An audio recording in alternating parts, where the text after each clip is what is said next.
ሰላም ጤና ይስጥልን እንዴት ናችሁ? የተከበራችሁ የፖድካስቱ ቤተሰቦች በያላችሁበት ሰላም እንድትሆኑ ምኞቴ ነው።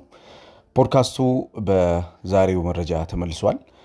ትናንት የእንግሊዝ የካራባው ዋንጫ የፍጻሜ ፉክክር ተደርጎ ነበረ። ይሄ ጨዋታ በማንቸስተር ሲቲ እና በአርሰናል መካከል የተደረገ ጨዋታ ነበረ። ፔፕ ጋርዲዮላ ለአምስተኛ ጊዜ የካራባው ዋንጫ ጨዋታን በማንሳት ታሪካዊ አሰልጣኝ ሆኗል። በእንግሊዝ ምድር የአምስት የፍጻሜ ጨዋታዎችን በማሸነፍ ውጤታማ የሆነ አሰልጣኝ ማግኘት አይቻልም ከአሰልጣኝ ፔፕ ጋርዲዮላ ውጭ ማለት ነው። ጋርዲዮላ ትናንትና አርቴታን 2-0 ድል ማድረግ ችሏል። በተለይ በሜዳ ውስጥ ከነበረው የጌም ማኔጅመንት ሜዳ ውስጥ ካጋጠሙት ችግሮች አንጻር ችግሮቹን ተቋቁሞ አርሰናል የነበረውን መሰረታዊ የሆነ የቡድን የእድገት ችግር ተጠቅሞ ያሸነፈበት ጨዋታ መሆኑ አሰልጣኙን ይበልጥ ውዳሴ ውስጥ እንዲገባ አድርጎታል። ትናንት ለአርሰናል ደጋፊዎች እጅግ በጣም ከባድ ጊዜ ነበረ። ምክንያቱም ከበርካታ ዓመታት በኋላ ይሄ ማለት ከ8 ዓመት በኋላ በካራባው የፍጻሜ ጨዋታ የደረሱበት ውድድር በመሆኑ ይህንን ዋንጫ ማሸነፍ ይህንን ውድድር ድል ማድረግ ይፈልጉ ነበረ። ይሄ ደግሞ በበርካታ የአርሰናል ደጋፊዎች ዘንድ የሚናፈቅ ቀን ስለሆነ በትልቅ ትኩረት የጠበቁት ጨዋታ እና ቀን ነበረ። ሆኖም ግን ውጤቱ የአርሰናል ደጋፊዎች እንደፈለጉት እንደጠበቁት ሳይሆን ቀርቷል።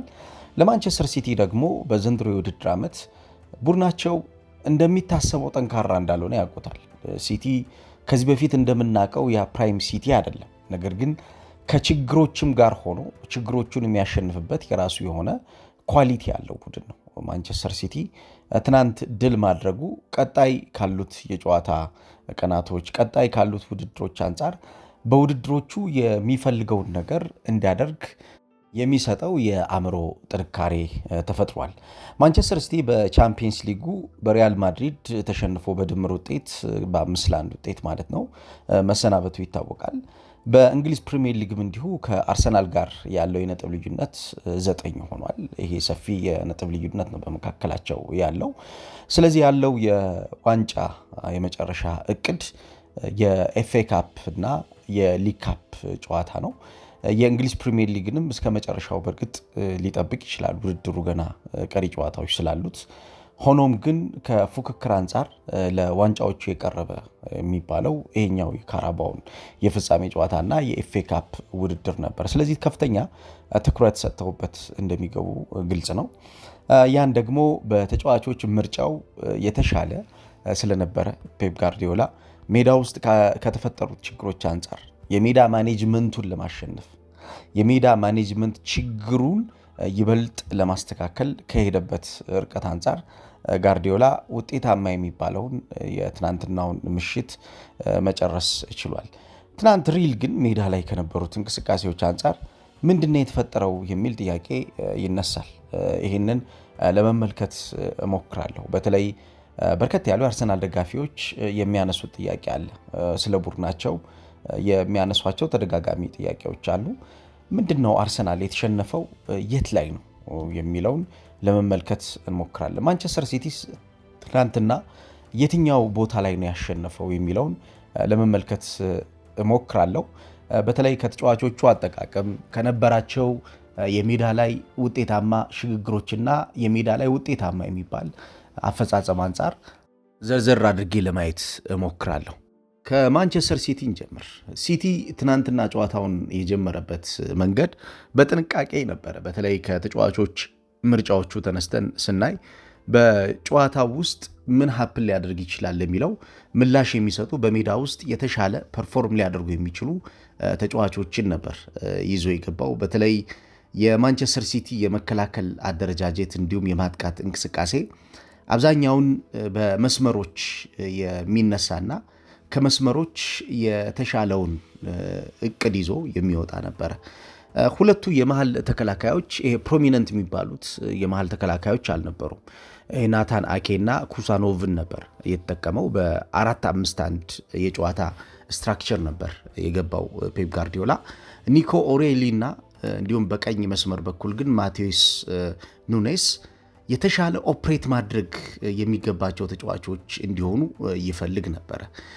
ይህም ከነሱ ፊት የሚገኙ ተጫዋቾች ማለትም እነ በርናንዶ ሲልቫ፣ እነ ሮድሪ፣ ራያን ቸርኪ፣ ሰሜኒዮ እና ጀርሚ ዶኩ እንዲሁም ፊት መስመር ላይ የሚገኘውን ኤርሊንግ ሃላንድን ጨምሮ በእንቅስቃሴ ቡድኑን ስቴብል እንዲያደርጉ ትልቅ ኃላፊነት ሰጥቷቸው ነበር ወደ ሜዳ የገባው። ከጨዋታውን በኋላ እንደተናገረው ፔፕ ጋርዲዮላ አብዛኛውን የጨዋታውን እንቅስቃሴ መቆጣጠር ከቻል በሜዳ ላይ የሚያጋጥሙን ችግሮቻችን የምንፈታባቸው መሰረታዊ የሆኑ አንድነቶቻችን ላይ ተመሳሳይ እሳቤ ካለን ጌሙን ከእጃችን እንደማናጣው ግልጽ ነበር። ይሄንን ላለማጣት የምናደርጋቸው እንቅስቃሴዎች ግን ምንድነው መፈጠር ያለበት? በተለይ አርሰናል ከሚመጣበት ጫና አንጻር አርሰናልን ምንቆጣጠርበት፣ አርሰናልን ጌሙን ማኔጅ ምናደርግበት ነገር እንፈልግ ነበር ያለው ከጨዋታው በኋላ ፔፕ ጋርዲዮላ።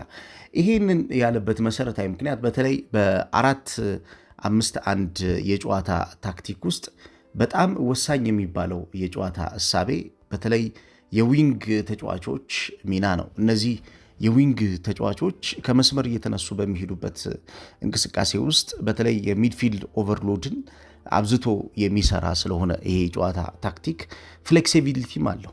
እንዲሁ በቀላሉ የሚለዋወጥና በቀኝና በግራ መስመር በኩል የሚኖሩ እንቅስቃሴዎችን ይበልጥ የሚያሳድግ የቀኝና የግራ መስመር የመከላከልና የማጥቃት አደረጃጀቱ ይበልጥ አድጎ ለተጋጣሚ ፈታኝ እንደሚሆን ኤክስፔክት ስለሚደረግ ይሄ ማለት በጨዋታ ታክቲክ አሁን ትናንትና የነበረውን ሲቲ ስናየው በ4-5-1 የጨዋታ ስትራክቸር ቢገባም ምንድነው በፍጥነት ሽግግሮቹን በፍጥነት የጨዋታ ታክቲኩን እንዲቀያየር ግን የካውንተር አታኪንግ እና ካውንተር ፕሬሲንጉ እንዲሁም በካውንተር ዲፌንዲንግ ውስጥ ቶሎ ቅርጹን እንዲቀይር የሚገፋው የፍሉዲቲ የጨዋታ ወይም ደግሞ የፍሰት የጨዋታ ነፃነቶች ነበሩት። እነዛን ነፃነቶች በመጠቀም የአሰልጣኝ ፔፕ ጋርዲዮላ ቡድን ትናንትና አርሰናልን በተለይ ሁለተኛው ግማሽ ላይ ከ55ኛው ደቂቃ ጀምሮ 4-3-3 4-1 የሆነ አብዛኛውን የጨዋታ እንቅስቃሴዎቹ ሰፊውን የሜዳ ክፍል ይጠቀም ነበር።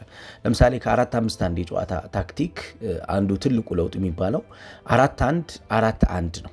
ይሄ ደግሞ የሚድፊልድ ተጫዋቾች ወደፊት ገፍተው እንዲሄዱ ነፃነት የሚሰጥ ስለነበረ ማንቸስተር ሲቲ ሞር ወደፊት ሄዶ አርሰናል የፈጠረውን የመከላከል አደረጃጀት ክፍተት፣ አርሰናል የፈጠረውን በአማካኝ ክፍል ላይ በነፃነት ሊገኝ የማይገባውን ቦታ ኤክስፕሎይት ሲያደርጉ ተመልክተናል። ይሄ ለማንቸስተር ሲቲ ትልቅ አፐራንድ የሆነ እድል የሰጠው ነበር። በተለይም ደግሞ የአታኪንግ ኦፕሽኖቹ ወይም የማጥቂያ አማራጮቹ እየሰፉ ስለመጡ የማንቸስተር ሲቲ አርሰናሎች ለመከላከል ጊዜ ወስዶባቸው ነበር። የመጀመሪያው ግማሽ 45 ደቂቃ ላይ ሲቲዎች ፈልገው አልነበር አርሰናልን ፕሬስ ለማድረግ የሚሞክሩ የነበረው። አርሰናል አስገድዶ ፕሬስ ለማድረግ ይሞክራል። ሲቲ ግን ፕሬሲንጉን የመቀበል ፍላጎት አልነበራቸው። ይሄ የማንቸስተር ሲቲ የጨዋታ ስትራቴጂ ነበር። ከጨዋታውን በኋላ ፔፕ ጋርዲዮላ የተናገረው ነገር ያ ነው። ፕሬሲንጋቸውን መቀበል አልፈልግም ማንቸስተር ሲቲ። ምክንያቱም በጨዋታ እንቅስቃሴ ውስጥ አብዛኛውን ጊዜ ይሄ የጨዋታ ታክቲክ የ4-5-1 የጨዋታ ታክቲኩ የተነጠለ የማጥቃት ስራ የሚሰራ ተጫዋች ስላለ፣ አይዞሌትድ የሆነ ስትራይከር ስላለ ምንድነው የሚሆነው? ይሄ አይዞሌትድ የሆነው የጨዋታን መንገድ የሚውጡ ሁለት የመሃል የተከላካይ መስመር ተጫዋቾች ይኖራሉ በቀላሉ። ትናንት ያየነው ነገር ያ ነው። ኤርሊንግ ሃላንድን ውጣውት የነበረው ወይም ደግሞ በእንቅስቃሴ የተሻለ እንዳይነግስ የተሻለ ውጤታማ እንዳይሆን ያደረገው የ4-5-1 የጨዋታ ታክቲክ ዊክነሶች መካከል አንዱ የሆነው የተነጠለውን አጥቂ የተቃራኒ ቡድን የተከላካይ መስመር ተጫዋቾች የሚከላከሉበት አደረጃጀት ነው። ሳሊባ ለትናንትናው የፍጻሜ ጨዋታ ኤርሊንግ ሃላንድን የሚፈልገውን ነገር እንዳያደርግ የከለከለበት መንገድ በጣም የሚያስደንቅ ነበረ። በተለይም ደግሞ በዚህ የመከላከያ ቀጠና ላይ የአንድ ለአንድ የተጫዋቾች ግንኙነቶች በጣም ከፍተኛ እንደሚሆኑ የሚጠበቅ ነበረ።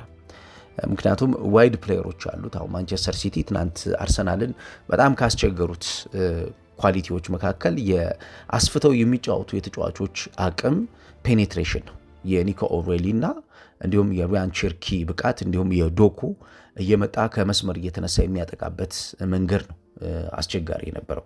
ይሄ ከመስመር እየመጣ የሚያጠቃበት የነበረው መንገድ አብዛኛውን በጨዋታ እንቅስቃሴ በአርሰናል ተጫዋቾች ሽፋን ለማግኘት ያልቻለበት ዋነኛው ምክንያት አርሰናሎች የሰፋውን የመከላከል አደረጃጀት ለመቆጣጠር ስላቃታቸው ነበር። በተለይ የትናንትናው የአርሰናል አንዱ ትልቁ ድክመት የነበረው ወደ ኋላ ላይ እመጣበታለሁ፣ የ10 ቁጥር ተጫዋች ጥራት ችግር ነበረበት። አርሰናል ከአጥቂ ጀርባ ሆኖ አጥቂዎችን የተሻለ ፍሩትፉል እንዲሆኑ የሚያግዝ፣ ለአጥቂዎች ከመስመር ኳስ የሚሰጥ፣ ለአጥቂዎች ከፔኔትሬሽን ኳስ የሚሰጥ ተጫዋች ችግር ነበረበት። የሲቲ ትልቁ ኳሊቲ የነበረው ደግሞ ምንድነው? ከመስመርና እንዲሁም ደግሞ ከመሃል በሚነሱ ፔኔትሬሽኖች አጥቂዎቻቸውን ለመፈለግ የሚደረጉ ሽግግሮች የተሻለ ያደጉ እንደነበሩ ማንሳት እንችላለን። ለምሳሌ የታክቲካል ቫሪዬሽኑን ስናይ በሶስት የታክቲካል ቫሪዬሽን ውስጥ ወይም ደግሞ ልውውጦች ውስጥ የነበረ ቡድን ነው ማንቸስተር ሲቲ። በ4-5-1 የጨዋታ መንገድ ውስጥ ቢጫወትም 4-1-4-1 በሚያደርግበት ሰዓት በ5 አማካኞች ያጠቃ ነበር ሲቲ። ምክንያቱም ወደኋላ የሚቀር የነበረው አንድ የአማካኝ ክፍል ተጫዋች ብቻ ይሆንና ይሄ የአማካኝ ክፍል ተጫዋች የሚሆነው ሮድሪ ይሆናል። ሌሎቹ እነ በርናንዶ ሲልቫ፣ እነ ሪያን ቸርኪ፣ ሰሜኒዮ፣ ዶኩ እንዲሁም ሃላንድ ወደፊት ተጠግተው በመሄድ ማጥቃቱን ይበልጥ ይመራሉ ማለት ነው። 4-1-4-1 ትልቁ ኳሊቲ ያ ስለሆነ ማለት ነው። በተለይ የአማካኝ ክፍልን ብልጫን የመውሰድ ስራ ስለሚሰራ ማለት ነው። በ4-3-3ም እንዲሁ የጨዋታ እንቅስቃሴ ውስጥም ከመስመር በሚነሱ ሽግግሮች የተሻለውን ነገር ለማግኘት ጥረቶችን ያደርጉ ነበር ማንቸስተር ሲቲዎች። ስለዚህ ተለዋዋጭነት ለአርሰናል ትናንትና ከባዱ ነገር ነበር። ተለዋዋጭነት አብዛኛውን እንቅስቃሴውን ለመቆጣጠር ከሚያደርገው ስራ አንጻር አርሰናሎች ተቸግረውበት የነበረው ነገር ነው። በሲቲ የትናንትና የጨዋታ መንገድ ውስጥ በተለይ የ6 ቁጥር ሚና ያላቸው ተጫዋቾች ጌሙን አንከር የሚያደርጉበትና ኳሱን ዲስትሪቢዩት የሚያደርጉበት ወይም ደግሞ የሚበታትኑበት የኳሱን እንቅስቃሴ ወደ ተለያየ አቅጣጫ የሚያሳድጉበት እርጋታ ይፈልግ ነበር። ያንን ማንቸስተር ሲቲ አርሰናል ፕሬስ ባለማድረጉ፣ አርሰናል ጫና ባለመፍጠሩ ምክንያት በቀላሉ አግኝቶታል። ይህንን ሲቲ ያገኘባቸውን ሽግግሮችን ከተመለከትን ሲቲ ዶሚኔት አድርጎ ለመውጣት የቻለበትን እድል ነው እየሰጠው። ወደ አርሰናል ስንመጣ የአርሰናል የትናንትና የጨዋታ ታክቲክ ቤዚክ የሚባለው ነገር የኳስ መቀበያ አንግሎችን ማንቸስተር ሲቲዎች በቀላሉ አርሰናሎች እንዲያገኙ ፍቃድ አለመስጠታቸው፣ አብዛኛውን አንግሎቻቸውን ቆልፈውባቸዋል። ይሄ የተቆለፈው አንግል ከፊት የሚገኙት ተጫዋቾች በተበታተነ መንገድ እንዲጫወቱ ያደረጋቸው ነበር። ለምሳሌ ፊት ላይ የሚገኙትን ሁለቱን የመስመር ተጫዋቾች እንኳ ብንመለከት እነኚህ የመስመር የማጥቃት አቅም ያላቸው ተጫዋቾች በጣም ውጤታማ የሚሆኑት ኳስ በሚያገኙበት ነፃነት ላይ ስለነበረ ቡካዮ ሳካና ትሮሳርድ በጨዋታው ገነው እንዳይወጡ የኳስ መቀበያ አንግሎቻቸውን ዘግተውባቸዋል። በተለይ ከኋላ የሚመጡት ሁለቱ ተጫዋቾች ቤን ዋይትና ሄንካፔ ወደፊት ተጠግተው የመስመር ተጫዋቾቹ የመስመር አማካኞቹን ቡካዮ ሳካንና እንዲሁም ትሮሳርድ ከዛም እየወረደ ደግሞ ወደ አማካኝ ክፍል እገዛ እየጠየቀ በሚገባው ልክ ግን እገዛ ያላገኘው ካይ ሃቨርትዝን ይገድቡት ስለነበረ የማጥቃት እንቅስቃሴው ተቆርጦ ነበር። የአርሰናል ደጋፊዎች 9 ቁጥር ተጫዋች የለንም የሚል አስተያየት እየተመለከትኩ ነበረ። የ9 ቁጥር ተጫዋች መኖርና አለመኖር አይደለም የትናንትናው የአርሰናል ትልቁ ክፍተት የነበረው። የትናንትናው የአርሰናል ትልቁ ክፍተት የነበረው አማካኝ ክፍል ላይ የነበረው የ10 ቁጥር የተጫዋች ጥራት ችግር ነው። ይሄ 10 ቁጥር የተጫዋች ጥራት ችግር ሚኬል አርቴታ ደፋር ቢሆን ኖሮ ትናንትና ከካይ ሃቨርትዝ ይልቁን እዚህ ቦታ ላይ የሚጠቀመውን ተጫዋች መርጦ ማሻሻልና ማሳደግ ይችል ነበር። እንደምታስታውሱት በእግር ኳስ ባሳለፍነው የውድድር ዓመት ከተመለከትናቸው ተጫዋቾች መካከል አንዱ ሉዊስ ኬሊ ነው። ሉዊስ ኬሊ ወደዚህኛው ቦታ እየተጠጋ በ10 ቁጥር ሚና ላይ እየተጠጋ አንድ ለአንድ ተጫዋቾችን እያለፈ ወደ አጥቂዎች እየተጠጋ ለአጥቂዎች አንግል እየፈጠረ መጫወት ይችላል። ይሄ ተጫዋች አጥቂዎችን እየተጠጋ ለአጥቂዎች አንግል እየፈጠረ የሚጫወትበትን ደቂቃ በተወሰነ እንቅስቃሴ ውስጥ በመመልከት ማርዘምና ማሳጠር ይቻል ነበር ትናንትና። ይህንን ማድረግ አልፈለገም አሰልጣኝ ሚኬል አርቴታ። ከካይ ሃቨርትስ ይልቁን ይሄ ተጫዋች በተለይ ከኳስ ጋር ያለው ምቾት በጣም ጥሩ ነው። በተለይ አንደኛው የዚህ ተጫዋች ትልቁ ኳሊቲ ኳስ ይዞ ተሸክሞ ድሪብል የማድረግ አቅሙ ነው። ኳስ ይዞ ተሸክሞ ድሪብል የሚያደርግ ተጫዋች ነው ትናንትና አርሰናል ያጣው። ይሄ ኳስ ይዞ ተሸክሞ ድሪብል የሚያደርግ ተጫዋች እጥረት የአርሰናልን የማጥቃት እንቅስቃሴ ቆርጦታል። ይሄ ተጫዋች በ3-2-5 እና በ3-4-3 እንዲሁም ደግሞ በ4-3-3 የጨዋታ እንቅስቃሴ ኢንቨርትድ ፉልባክ ሆኖ የመጫወት እድል ስላለው የሃይብሪድ የሆነ የተጫዋች ሚና ስላለው አድቫንስድ ሮቴሽን የሚለው ሐሳብ ስለነበረው ያደገ ወይም ወደፊት የሄደ የተጫዋቾችን የመለዋወጥ ሚናን በተለይ ዴክላን ራይስን በመቀየር እንዲሁም ወደፊት ተጠግቶ ካይ ሃቨርትስን በሚሰለፍበት ቦታ ላይ በመተካት የሚታወቅ ተጫዋች ስለነበረ ላስቲር ሰርፕራይዝ ስላደረገን ላስቲር የተሻለ ነገር ስለሰጠ ቨርሳቲሊቲ ስላለው የተጫዋች ፕሮግሬሲቭ ፕሌይሜከር መሆን ይችላል። አሁን የትናንትናው የአርሰናል ትልቁ ክፍተት የነበረው ፕሮግሬሲቭ ፕሌይሜከር ወይም ደግሞ ያደገ ጨዋታዎችን የሚያቀጣጥል የጨዋታውን እንቅስቃሴ ይበልጥ የሚያሳድግ ተጫዋች ነበር ያጣው አርሰናል። ይሄንን ለማግኘት ግን አንዱ አማራጭ የነበረው ሉዊስ ስኬሊ ነው። ምክንያቱም ኤቤሬቺ እዚህ የለም፣ ማርቲን ኦዴጋርድ የለም እዚህ ቡድን ውስጥ። እነኚህ ተጫዋቾች ሁለት ወሳኝ ተጫዋቾች ናቸው። በቡድኑ የፈጠራ እንቅስቃሴ ውስጥ የእነኚህ ተጫዋቾች አለመኖር በራሱ የቡድኑን የማጥቃት እንቅስቃሴ እንደሚጎዳው፣ የቡድኑን የማጥቃት እንቅስቃሴ ችግር ውስጥ እንደሚከተው ይታወቃል። ስለዚህ እነኚህ ተጫዋቾች ከሌሉ ምንድነው ማድረግ ያለበት ለሚለው የፈጠራ አቅማቸውን ሊያሳድጉላቸው የሚችሉ ተጫዋቾችን መጠቀም። ስለዚህ የፈጠራ አቅማቸውን ሊያሳድጉላቸው ከሚችሉ ተጫዋቾች መካከል አንዱ ይሄ ሉዊስ ስኬሊ የሚባለው ተጫዋች ነው። ሁለተኛው ድፍረት የሚፈልገው የማክስ ዶማን የመጠቀም ፍላጎት ነው። ትናንት በርከት ያሉ አርሰናል ደጋፊዎች ምናልባት ሁለተኛው ግማሽ ላይ ከነበረው የአርሰናል ችግር አንጻር ሊጠቀመው ይችላል ብለው አስበው የነበረው የማክስ ዶማን ሚና ነው። እኔ በበኩሌ ኳስን እንደሚመለከት ሰው፣ ኳስን ወደ ውስጥ ገብቶ እንደሚያይ ሰው አርሰናል ጎሎት የነበረው ነገር የ10 ቁጥር ሚና ላይ በተለይ ኬሆስ መፍጠር፣ ትርምስ መፍጠር፣ ትርምሱን ፈጥሮ ወደ መጨረሻው የሜዳ ክፍል ላይ በመጠጋት የማንቸስተር ሲቲን የመከላከል የማንቸስተር ሲቲን ሚዱን ዶሚኔት የማድረግ እንቅስቃሴን የመቆጣጠር ስለሆነ ይሄንን ለማድረግ ማክስ ዶመን የሚባለው ተጫዋች እድል ይኖረዋል የሚል ሐሳብ ስለነበረ ይጠቀመዋል የሚል ግምት ነበር። ነገር ግን ሚኬል አርቴታ አልተጠቀመበትም ይሄን ተጫዋች። ምናልባት የኤቨርተኑ ጨዋታ አጠቃቀሙ ድንገቴ ነው ወይ፣ የኤቨርተኑ ጨዋታ አጠቃቀሙ ችግር ነው ወይ እንዲጠቀምበት ያደረገው፣ ወይስ አቅዶበት ነው የተጠቀመበት ለሚለው ብዙ ሰዎች ተከፋፍለው ሐሳብ እንዲሰጡ ያደረገ ይመስለኛል። አንዳንድ ፖይንቶችም ነጥብ የሚያስይዙ ይመስላሉ በአሰልጣኙ ላይ። ምክንያቱም የኤቨርተኑ ጨዋታ የፕሪሚየር ሊጉ ጨዋታ ላይ የፈጠረው ጫና አለ። የፈጠረው ጫና በቀላል የተፈጠረ ጫና አይደለም። በነገራችን ላይ ልጁ ኳሊቲ ስላለ የፈጠረው ጫና ነው። እንደዚህ አይነት የጨዋታ ሞመንቶች ደግሞ ተጫዋቾችን ይሰራሉ፣ ተጫዋቾችን ይፈጥራሉ። አብዛኛውን እንቅስቃሴዎች የተሻለውን ተጫዋች የምታይባቸው ሊሆኑ ይችላሉ። ለምሳሌ ኒኮ ኦሬሊ የሚባለውን ተጫዋች ከተመለከታችሁ ፔፕ ጋርዲዮላን ማድነቅ ያስፈልጋል። እዚህ ተጫዋች ላይ ያለው እምነት የሚያስደንቅ ነው። 21 ዓመቱ ነው ገና። በጨዋታዎች እያደገ እየመጣ ነው።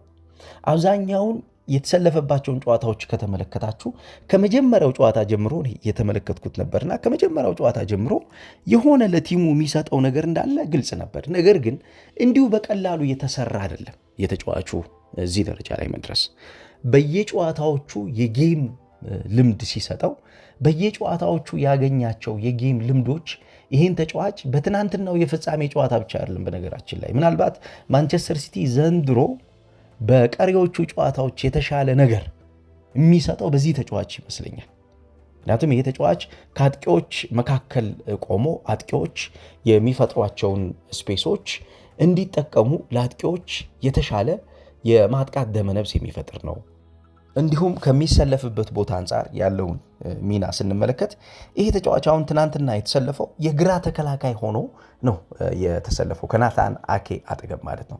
ነገር ግን ጊዜውን ያሳለፈው የመጨረሻው የሜዳ የማጥቃት እንቅስቃሴ ላይ በመገኘት በሃላንድና በነ ሮድሪ በነ በርናንዶ ሲልቫ መካከል የሚፈጠሩ ጋፖችን ቡድኑ እንዲጠቀም ሌላ የመሮጫ አንግሎችን በማዘጋጀት ሌላ ክፍተቶች እንዲኖሩ በማድረግ እነዚህን የመሮጫ አንግሎችና ክፍተቶችን ኳሊቲ እንዲኖራቸው በመርዳት ነበር ያሳለፈው። ስለዚህ ከእንቅስቃሴ አንጻር የዚህ ተጫዋች ትልቁ ኳሊቲ የነበረው በሜዳ ውስጥ የተፈጠሩትን ችግሮች ይበልጥ የሚያዩበትን አይን መፍጠር ችሏል። በሜዳ ውስጥ የተፈጠሩትን እድገቶች ይበልጥ ከፍ እያደረገ ኦፕሽናል እንዲሆን አግዞታል ማንቸስተር ሲቲን። ይሄ ግን እንዲሁ በአንድ ቀን የመጣ አይደለም። በአሰልጣኝ ፔፕ ጋርዲዮላ ድግግሞሽ ነው የመጣው። ፔፕ ጋርዲዮላ የሰጠው የጨዋታ ኃላፊነት ያመጣለት ስኬቱ ነው። ከእንቅስቃሴ አንጻር የዚህ ተጫዋች እድገት የአሰልጣኙ ክሬዲት ነው ማለት እንችላለን። በአርሰናልም በኩል ትናንት የነበረውን ጨዋታ ከተመለከትን ጨዋታው 20 ደቂቃ ወይ 30 ደቂቃ ማክስ ዶመንን ይፈልግ ነበር። አሰልጣኝ ሚኬል አርቴታም ይህንን ተጫዋች የሚጠቀምበት እድሉ ቢኖር ኖሮ በሜዳ ውስጥ ያጋጠሙትን ችግሮች በቀላሉ መፍታት የሚችልበት ኦፕሽን ይሰጠው ነበር። ነገር ግን ያን ሲጠቀምበት አልተመለከት ነው። ከግብ ጠባቂ አጠቃቀም ጋር በተያያዘ ከጨዋታው በኋላ ጋዜጠኞች ጥያቄ ጠይቀውት ነበረ። ሙሉ የጋዜጣዊ መግለጫውን እየተከታተልኩት ነበርና ምንድነው የሚለው? በተለይ የኬፓ ስህተት ነበረ። ትናንትና ጎሉ ሲቆጠር የነበረው የኬፓ ስህተት ለምን ኬፓን ተጠቀምከው? የፍጻሜ ጨዋታ ነውና ለምን ኬፓን ተጠቀምከው የሚል ጥያቄ ነበር የተጠየቀው። ኬፓን በዚህ የፍጻሜ ጨዋታ ላይ አለመጠቀም ፌር አይደለም ብሏል አርቴታ። እስከ መጨረሻው እስከ ፍጻሜው ድረስ እንድንደርስ ያደረገን እሱ ነው። በፍጻሜው ጨዋታ ላይ ያሳየው ፐርፎርማንስ ሰው ሊሳሳት ይችላል። አዎ ስህተት ሊኖር ይችላል። ሰው ሊሳሳት ይችላል። ነገር ግን የሱን ክሬዲት ማሳጣት ነው። እሱን በዚህ የፍጻሜ ጨዋታ ላይ አለመጠቀም የሱን ክሬዲት ማሳጣት ነው የሚል አስተያየት ነበር እየሰጠው። ከተጫዋቾች ኳሊቲ ጋር በተያያዘ ሁሉም ተጫዋቾች የነበራቸውን ጥረት ሳላደንቅ አላልፍም ብሏል። ነገር ግን በፍጻሜው ጨዋታ ላይ ከነበረው ዲማንድ አንጻር በፍጻሜው ጨዋታ ላይ ከነበረው ስኬት አንጻር ግን እኛ የምንፈልገውን ነገር አላገኘንም የሚል አስተያየት ሰጥቷል። ያው ፔፕ ጋርዲዮላ እንግዲህ በማንቸስተር ሲቲ ብቻ ሳይሆን በእንግሊዝ እግር ኳስ የሊግ ካፕ ዋንጫ ጨዋታ ላይ ስኬታማው አሰልጣኝ ሆኗል። ያው ጋርዲዮላ ወደ ሲቲ ከመጣ በኋላ የሰበሰባቸው የዋንጫ ብዛቶች በጣም በርካታ የዋንጫ ዝርዝሮች ውስጥ ገብቷል። ምናልባት በማንቸስተር ሲቲ የፕሪሚየር ሊጉን 2017 እና 18 2018 19 20 21 21 22 22 23 23 24 ወስዷል። በተለይ 4 ተከታታይ ዓመታት የወሰደበትን ማንሳት እንችላለን። በኤፍኤ ካፕም እንዲሁ 2018 እና 19 2022 እና 23 ራነር አፕ ሆኖ የጨረሰበት የ23 24 24 25ን ማንሳት እንችላለን። ኤፍኤል ካፕ ግን 5ኛ ድሉ ነው። 2017 እና 18 ወስዷል። 2018 እና 19 2019 እና 20 20 እና 21 25 እና 26 የትናንትናው ድሉ ነበረ። የኮሚኒቲ ሺልድን ደግሞ 3 ጊዜ መውሰድ ችሏል። ቻምፒየንስ ሊግን ያው በማንቸስተር ሲቲ አንድ የቻምፒየንስ ሊግ ድል ነው ያለው እስካሁን ድረስ 20 22 እና 23 ድል ነው ያለው። ከዛ ውጭ የ20 21 ላይ ራነር አፕ ሆኖ የጨረሰበትን ማስታወስ እንችላለን።